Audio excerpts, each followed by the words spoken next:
अस्सलाम वालेकुम class first year physics. आज हम स्टार्ट करेंगे chapter number 5 circular motion. Chapter number 5 हमारा सर्कुलर मोशन का चैप्टर है। इसमें जो भी बॉडीज़ सर्कुलर पाथ में मूव करती हैं हम उनकी डिस्प्लेसमेंट के बारे में भी बात करेंगे, उनकी वेलोसिटीज़ के बारे में, उनके एक्सेलरेशंस के बारे में बात करेंगे कि जब हम चैप्टर नंबर 3 को स्टडी कर रहे थे तो वहाँ पे जो चीज़ें हमने स्टडी की वो linear displacement, linear velocity, linear acceleration हमने स्टडी किया। अब हम उन्हीं ही क्वांटिटीज़ को एंगुलर की फॉर्म में स्टडी करना चाहते हैं। एंगुलर डिस्प्लेसमेंट क्या चीज़ है, एंगुलर वेलोसिटी क्या चीज़ है, एंगुलर एक्सेलरेशन क्या चीज़ है। तो यहाँ पे फर्स्ट टॉपिक है हमारा एंगुलर डिस्प्लेसमेंट का। एंगुलर डिस्प्लेसमेंट को स्टडी करने से पहले हम सर्कुलर मोशन के बारे में थोड़ा स्टडी कर लेते हैं कि कोई भी ऑब्जेक्ट जब किसी सर्कुलर पाथ के अंदर मूव करता है तो उसकी जो मोशन है वो सर्कुलर मोशन कंसीडर की जाती है। फ़र्ज़ कर लें जैसे कि हम यहाँ पे शो करते हैं कि ये फ़र्ज़ कर लें जैसे हमारे पास कोई एक सर्कल है, तो कोई भी बॉडी जो कि इस सर्कुलर पाथ के ऊपर मूव करेगी, जैसे ये हमारा यहाँ पे कोई एक ऑब्जेक्ट है, इस ऑब्जेक्ट को हम पी पॉइंट का नाम देते हैं कि पी पॉइंट से इस ऑब्जेक्ट ने मूव करना और मूव करते हुए ये पूरे सर्कल का जो डिस्टेंस है वो कंप्लीट करके यहाँ पे पहुँचता है, तो हम इसकी मोशन को सर्कुलर मोशन का नाम देंगे। इसकी बेशुमार हमें एग्जांपल्स मिल सकती हैं, उसमें से 2 एग्जांपल्स मैं कोट कर रहा हूँ। फर्स्ट एग्जांपल है कि आप किसी पत्थर को किसी धागे के साथ, रस्सी के साथ बाँध के उसको घुमाएँ, तो उसको घुमाने से जो उस पत्थर की मोशन होगी वो सर्कुलर मोशन बनेगी। एक सर्कल टाइप की ट्रैजेक्टरी बनेगी जिसके अंदर वो मूव कर रहा होगा। इसी तरह motion of electron in atom, atom का जो ऑर्बिट होता है वो सर्कुलर फॉर्म में ही होता है और उसी में जो इलेक्ट्रॉन है वो सर्कुलर फॉर्म में रिवॉल्व कर रहा होता है। तो ये हमारे पास कुछ एग्जांपल्स हैं सर्कुलर मोशन की। इसके बाद हम बात करते हैं एंगुलर डिस्प्लेसमेंट की। तो आइए देखते हैं कि एंगुलर डिस्प्लेसमेंट बेसिकली क्या चीज़ है।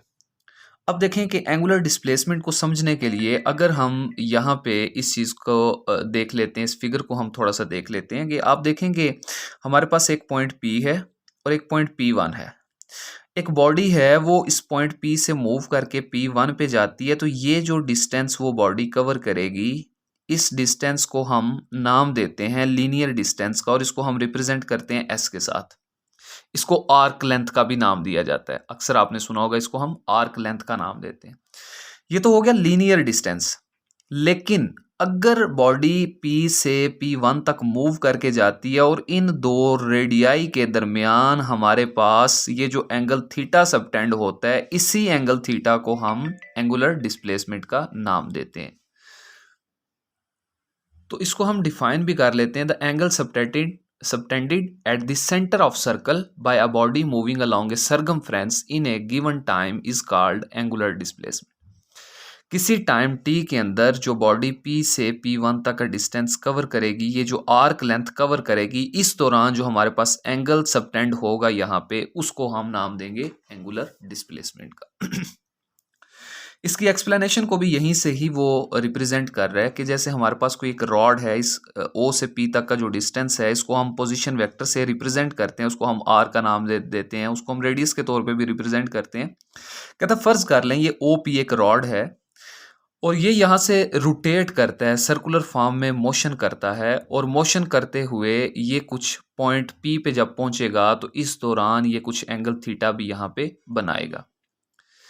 इसके साथ हम ये भी देखेंगे कि ये जो हमारा सेंटर पॉइंट है इसको हम नाम दे रहे हैं एक्सिस ऑफ रोटेशन का। मीन कि ये फिक्स एक्सिस है जिसके गिर्द बॉडी ने रोटेट करना है और ये जो फिक्स एक्सिस है ये इस सर्कल के प्लेन के ऊपर परपेंडिकुलर है।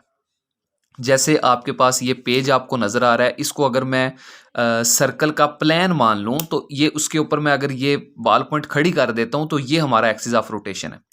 तो ये बॉल पॉइंट अगर हम इसको एक्सिस ऑफ रोटेशन मानते हैं तो ये आपके इस प्लेन के ऊपर परपेंडिकुलर है।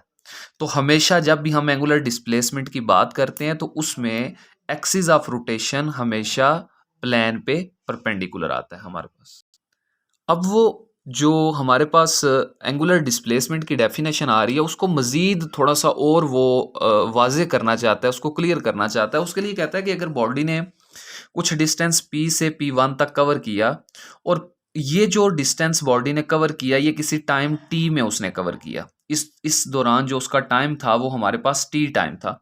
लेकिन कहता है कि जब P1 से P2 तक एक स्मॉल डिस्टेंस बॉडी कवर करके जाती है तो हम उस टाइम को अगर डेल टी का नाम देते हैं, कुछ छोटा स्मॉल टाइम है कि जिसके अंदर इस डेल टी टाइम के अंदर जो बॉडी एंगल अपना ट्रेवल करती है वो डेल टी एंगल ट्रेवल करती है। तो कहता है angle del theta for small interval of time is called angular displacement. देखें कि यहाँ पे एक टर्म हम एंगुलर डिस्प्लेसमेंट की जो यूज़ कर रहे हैं, हमने इससे पहले जो चैप्टर 3 पढ़ा था वहाँ पे एक चीज़ हमने पढ़ी थी कि जब हमारे पास दो पॉइंट के दरमियान जो शॉर्टेस्ट डिस्टेंस होता है उसको हम नाम देते हैं डिस्प्लेसमेंट का। लेकिन वो वही डिस्टेंस अगर हमारे पास इस तरह कर्व की फॉर्म में आ जाए, इसको हम डिस्टेंस तो मानेंगे लेकिन इसको हम डिस्प्लेसमेंट नहीं मान सकते। तो देखें कि यहाँ से लेके यहाँ तक जो आपकी बॉडी ने डिस्टेंस कवर किया है वो एक हमारे पास कर्व पाथ आ रहा है, वो इस तरह का कर्व पाथ आ रहा है। लेकिन अगर मैं P1 से उसको P2 तक लेता हूं तो देखें इस दौरान हमारा ये जो डिस्टेंस है ये ऑलमोस्ट हमें स्ट्रेट नजर आ रहा है। तो स्ट्रेट तभी नजर आया जब हमने एंगल थीटा को स्मॉल किया। तो जब एंगल थीटा को स्मॉल करेंगे तो टाइम टी भी स्मॉल होगा। तो कहता है कि जितने स्मॉल इंटरवल ऑफ टाइम में हमें जो थोड़ा सा एंगल थीटा मिलेगा, हम उसी एंगल थीटा को किस चीज का नाम देंगे, एंगुलर डिस्प्लेसमेंट का नाम देंगे। ठीक है। इसके बाद साइन ऑफ कन्वेंशन के बारे में हम देख लेते हैं कि हमें कब एंगुलर डिस्प्लेसमेंट पॉजिटिव मिलता है और कब नेगेटिव मिलता है। अगर तो हम P पॉइंट से इस P1 P2 साइड पे मूव करें, मीन के एंटी क्लॉकवाइज मूव करें, तो हमारे पास एंगुलर डिस्प्लेसमेंट की वैल्यू पॉजिटिव आएगी। लेकिन अगर इस P से डाउनवर्ड मूव करेंगे, मीन के क्लॉकवाइज डायरेक्शन में मूव करेंगे, तो एंगुलर डिस्प्लेसमेंट हमारा नेगेटिव हो जाएगा। अगर राइट हैंड रूल है, कहता है राइट हैंड रूल को हम यूज करके तो जो एंगुलर डिस्प्लेसमेंट की डायरेक्शन है उसको हम फाइंड आउट कर सकते हैं। तो ये देखें कि इसको रिप्रेजेंट करने के लिए, जैसे अभी हम ये एक्सिस ऑफ रोटेशन की बात कर रहे थे, तो ये हमारा एक्सिस ऑफ रोटेशन है। कहता है अगर आप एक्सिस ऑफ रोटेशन को ग्रैस्प करो अपने हैंड के अंदर राइट हैंड रूल के मुताबिक, अगर फर्ज कर लें ये बाल पॉइंट है जो ये हमारा एक्सिस ऑफ रोटेशन है, इसको मैं ग्रैस्प करता हूँ इस तरह से, तो ये जो कर्लिंग ऑफ फिंगर हैं ये बॉडी की रोटेशन को शो करेंगी सर्कुलर पाथ में, और ये जो थंब है मेरा ये एंगुलर डिस्प्लेसमेंट की डायरेक्शन में होगा। तो यही चीज़ हम यहाँ पे भी सीख रहे हैं कि जो grasp the axis of rotation in right hand with the finger curling in the direction of rotation while erect thumb indicate the direction of angular displacement. तो यहाँ पे एंगुलर डिस्प्लेसमेंट की जो डायरेक्शन होगी वो स्ट्रेट अपवर्ड होगी। Unit के बारे में अगर बात कर लें तो बेसिकली हमारे पास एंगुलर डिस्प्लेसमेंट के 3 यूनिट्स हैं। उनमें से जो मोस्ट कॉमनली हम यूज़ करते हैं वो है रेडियन। इसके अलावा जो 2 यूनिट्स हैं वो डिग्री और रेवोल्यूशन भी हम इसके लिए यूज़ करते हैं। और जो डायमेंशन है एंगुलर डिस्प्लेसमेंट का, कोई भी डायमेंशन नहीं होता, इसके लिए हम नो डायमेंशन लिखते हैं। इसको आपने MCQs के लिए याद रखना है इसको आपने, क्योंकि एंगुलर डिस्प्लेसमेंट को हम थीटा से रिप्रेजेंट करते हैं। तो थीटा हमारे पास रेडियन एंगल है, डिग्री में एंगल है, तो एंगल का जो डायमेंशन है वो एग्जिस्ट नहीं करता। नेक्स्ट हम बात कर लेते हैं relation between linear displacement and angular displacement. Linear और एंगुलर डिस्प्लेसमेंट के हैं। अभी मैंने आपको बताया कि जो P से P1 तक हम डिस्टेंस कवर करेंगे इसको हम लीनियर डिस्प्लेसमेंट का नाम देंगे। लेकिन इस दौरान ये जो थीटा एंगल बनेगा इसी को ही हम एंगुलर डिस्प्लेसमेंट का नाम देंगे। तो इसके लिए हम ये इक्वेशन लिखते हैं, इस इक्वेशन पे आप फोकस करें। देखें आपके पास जितना ये डिस्टेंस है उतना ही आपके पास एंगल थीटा भी आएगा। अच्छा, इसको मज़ीद मैं एक्सप्लेन करने के लिए अगर यहाँ पे एक और मैं सर्कल बनाता हूँ, एक छोटा सर्कल बनाता हूँ। इसमें देखें कि हमारे पास ये पॉइंट P है, इससे बॉडी मूव करती है और बॉडी कुछ इस पॉइंट तक आ जाती है, P1 पॉइंट तक। तो इसमें देखें कि इस रोटेशन में जो बॉडी ने जो डिस्टेंस कवर किया है वो कम डिस्टेंस कवर किया है। ये जो S डिस्टेंस था ये कम कवर किया, तो इस दौरान हमारे पास जो एंगल थीटा बनेगा वो भी स्मॉल बनेगा। यहाँ पे डिस्टेंस ज़्यादा कवर किया था तो एंगल थीटा भी हमारा लार्जर बन रहा था। तो इसका मतलब ये हुआ कि जो लीनियर डिस्प्लेसमेंट है वो डायरेक्टली प्रोपोर्शनल है एंगुलर डिस्प्लेसमेंट के। तो प्रोपोर्शनलिटी साइन को ख़त्म करके हम उसकी जगह R लिखेंगे, S is equal to R theta. यही basically relation between linear and angular displacement, linear और एंगुलर डिस्प्लेसमेंट के दरमियान जो रिलेशन है उसको हम इससे रिप्रेजेंट करेंगे। और theta angular displacement is equal to S over R हमारे पास आ जाएगा। यहाँ पे थीटा जिसको हम नाम दे रहे थे अभी किसका, एंगुलर डिस्प्लेसमेंट का। तो angular displacement is equal to length of arc, mean के linear distance over radius of circle in the radian. ये रेडियन हमारे पास यूनिट है किस चीज का, एंगुलर डिस्प्लेसमेंट का। अब कहता है कि इसी फार्मूले को यूज करते हुए हम एक रिलेशन ड्राइव करते हैं रेडियन और डिग्री के दरमियान, relation between radian and degree. इसमें देखें हमने लिखा theta is equal to S over R, यही इक्वेशन हमने लिखी। एस की जगह हम लिख रहे हैं 2 पाई आर। 2 पाई आर का मतलब ये कि बॉडी ने पी पॉइंट से स्टार्ट लिया और एक रेवोल्यूशन कंप्लीट करके दोबारा बॉडी पी पॉइंट पे पहुंची, तो इस दौरान जो उसने एस डिस्टेंस कवर किया वो 2 पाई एस के इक्वल, ये हमारे पास एरिया ऑफ सर्कमफेरेंस आ जाएगा, जिसको हम 2 पाई आर के इक्वल लिखेंगे। और नीचे ये आर आ रहा है, ये आर इससे कैंसिल होकर हमारे पास 2 pi radian, theta is equal to 2 pi radian आ जाएगा। जो एंगल बनेगा वो कितना आ जाएगा, 2 पाई रेडियन। अब कहता है जो 2 पाई रेडियन है वो बेसिकली किसके इक्वल होता है, 360 डिग्री एंगल के। तो 360 का मतलब यही होता है जो अभी मैंने आपको बताया था कि बॉडी पी पॉइंट से मूव करके एक सर्कल कंप्लीट करके दोबारा अगर पी पे आती है तो डिग्री में अगर उसका एंगल देखेंगे 360 डिग्री होगा, रेडियन में अगर एंगल देखेंगे तो 2 पाई रेडियन होगा। तो हम ये लिख सकते हैं कि एक जो कंप्लीट रेवोल्यूशन है वो या तो 360 डिग्री के इक्वल हो सकता है या 2 पाई रेडियन के इक्वल हो सकता है।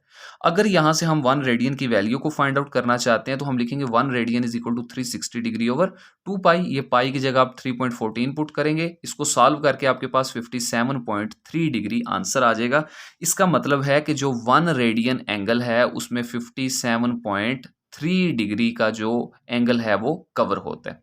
इसको आप शार्ट क्वेश्चन के लिए भी देखेंगे, समटाइम शार्ट क्वेश्चन में भी आपसे पूछता है कि drive the relation between radian and degree, इस तरह से भी क्वेश्चन पूछ सकता है। ये समटाइम आपको कहता है कि prove that 1 radian is equal to 57.3 degree.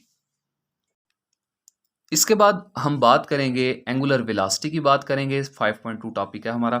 तो angular velocity basically linear velocity की अगर बात की जाए तो rate of change of displacement in a unit time is called velocity, linear velocity. लेकिन यहाँ पे एंगुलर वेलोसिटी की बात हो रही है तो rate of change of angular displacement in a unit time is called angular velocity. It is denoted by omega. जब आप रेट का वर्ड यूज करते हैं तब आप टाइम का वर्ड नहीं यूज करते। तो the rate of change of angular displacement is called angular velocity.